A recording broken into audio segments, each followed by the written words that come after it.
అమరావతి పేరుతో సీఎం చంద్రబాబు, మంత్రి లోకేష్ దోపిడీ అవినీతికి పాల్పడుతున్నారని మాజీ మంత్రి అంబటి రాంబాబు ఆరోపించారు. గుంటూరులోని తన క్యాంప్ కార్యాలయంలో ఏర్పాటు చేసిన మీడియా సమావేశంలో ఆయన మాట్లాడారు. రాజధానిలో సీడ్ యాక్సెస్ రోడ్డు పూర్తి కాకుండానే ఆర్భాటంగా ప్రారంభించారని ఎద్దేవా చేశారు. రాజధాని పేరుతో మార్కెటింగ్ చేసుకోవడం, అప్పు తేవడం, కాంట్రాక్టర్లకు దోచిపెట్టడం జరుగుతుందని తెలిపారు. 80 కోట్లతో స్టీల్ బ్రిడ్జి ఏర్పాటు చేసి సీడ్ యాక్సెస్ రోడ్డుకి అనుసంధానం చేశారని చెప్పారు.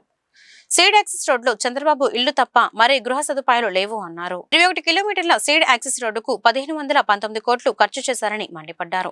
జాతీయ రహదారుల నిర్మాణానికి 1 కిలోమీటర్ 23 నుండి 24 కోట్లు ఖర్చు అవుతుందని తెలిపారు. గతంలో విజయవాడలో బెన్ సర్కిల్ పై నిర్మించిన ఫ్లైఓవర్ నిర్మాణానికి 4.8 కిలోమీటర్లకు 180 కోట్లు మాత్రమే ఖర్చు చేశారని చెప్పారు.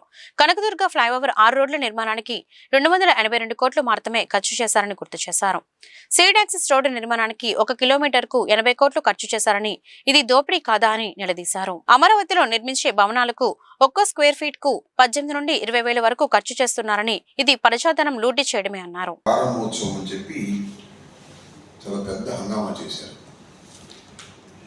ఈ సీడ్ యాక్సెస్ రోడ్డు పరిపూర్ణంగా ఇంకా పూర్తి కాలేదు.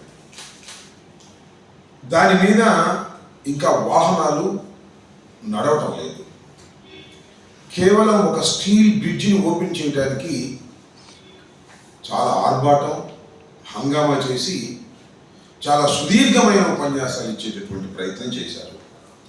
అమరావతి గురించి వారు ఎప్పుడు చెబుతున్నట్టుగానే అమరావతి ఒక అద్భుతమైన నగరం అని, అమరావతి కని విని ఎరుగనటువంటి ఒక ప్రదేశం అని చెప్పేదానికి చాలా ప్రయత్నం చేశారు. కానీ ప్రజలు ఎవరు, దగ్గరగా ఉన్న ప్రజలు నమ్మేటటువంటి పరిస్థితి మాత్రం లేదు. అమరావతి 1,00,000 ఎకరాల అమరావతి అన్నారు.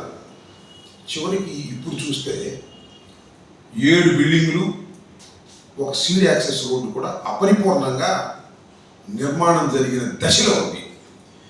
ఇది ఒక విధంగా చెప్పాలంటే చంద్రబాబు నాయుడు గారు 2014 అధికారంలోకి వచ్చిన దగ్గర నుంచి ఇప్పుడు వరకు సుమారుగా ఆయన 7 సంవత్సరాలు పరిపాలన చేశాడు. 7 సంవత్సరాల్లో ఏది పరిపూర్ణంగా పూర్తయినటువంటి సందర్భం లేదు. It is a utter failure. ఈ ఫెయిల్యూర్ని, ఈ వైఫల్యాన్ని కప్పిపుచ్చుకునేందుకు ఒక సుదీర్ఘమైన ఉపన్యాసాలు చేయటం, ఆర్భాటాలు చేయటం, వరల్డ్ క్లాస్ సిటీ అని చెప్పటం, గ్రీన్, ఎటు చూసినా గ్రీన్ కనిపిస్తుంది, గ్రీనరీ సిటీ అని చెప్పటం, లేదా ఎటు చూసినా నీళ్లు కనపడతా ఉంటుంది, ఇది అద్భుతమైన నగరం అని చెప్పేటటువంటి ఒక ఎక్స్పోజ్ చేసేటటువంటి, మార్కెటింగ్ చేసుకునేటటువంటి విధానాన్ని మాత్రమే ఈ రాష్ట్ర ముఖ్యమంత్రి గారు ప్రయత్నం చేస్తున్నారు తప్ప ఏ విధమైన అభివృద్ధి అమరావతిలో లేదు. ఇది అందరికీ తెలిసినటువంటి సత్యం. నేను ఇక్కడ ఇంకొక విషయం కూడా చెప్పదలుచుకున్నాను. ఒకసారి అమరావతిలో ఈ జరుగుతున్నటువంటి అభివృద్ధి అనండి, బిల్డింగ్స్ అనండి, వీటి రేట్లు చూస్తుంటే నిజంగా చాలా ఆశ్చర్యం ఇస్తుంది. మాట్లాడటానికి కూడా వీలైనటువంటి పరిస్థితి ఏర్పడతా ఉంది. నిజంగా రాష్ట్ర అభివృద్ధి కోరుకునేవాళ్ళు, రాష్ట్రం వెనుకబడిపోతుందని బాధపడేవాళ్ళు, చివరికి తెలుగుదేశంలో కూడా ఆలోచనాపరులకు ఈ రేట్లు చూస్తే మాత్రం గుండె పగిలిపోయేటటువంటిది. అమరావతి అంటే అద్భుతమైన నగరం కాదు. అమరావతి అంటే దోపిడీ.